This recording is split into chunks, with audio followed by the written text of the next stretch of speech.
সাধারণত আমরা সবাই বলি আমি ডায়েটে আছি। এই কথাটি বলতে আমরা যেটা বুঝাই যে আমি আসলে ওজন কমানোর জন্য একটা স্পেশাল ডায়েটে আছি। খাদ্য এবং ডায়েট এই দুইটা কিন্তু একই কথা, পরিপূরক অর্থে বোঝা যাচ্ছে। কিন্তু অনেকে আমরা ভাবি যে আমরা খাবার খাচ্ছি এটা কোনো ডায়েটের অংশ না, এটা আমি নর্মালি খাবার খাচ্ছি।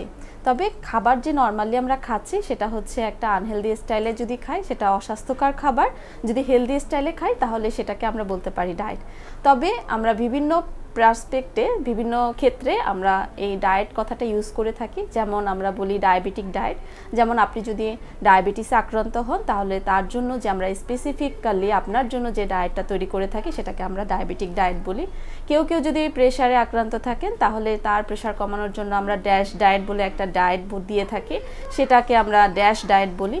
কেউ যদি কিডনি রোগে আক্রান্ত থাকেন তাহলে তাদের জন্য আমরা কিডনি ডায়েট দিয়ে থাকি।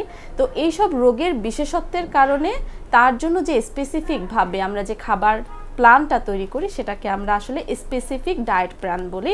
এছাড়া সাধারণত আমরা যেটা খাই সেটা আমরা নর্মাল হেলদি ডায়েট বলে থাকি। সো আমরা যদি বলি যে আমরা ওজন কমানোর ডায়েটে থাকি তাহলে আমাদেরকে বলতে হবে আমরা ওয়েট লস ডায়েটে আছি। আমি ডায়েটে আছি বললে আসলে কথাটা ভুল হয়।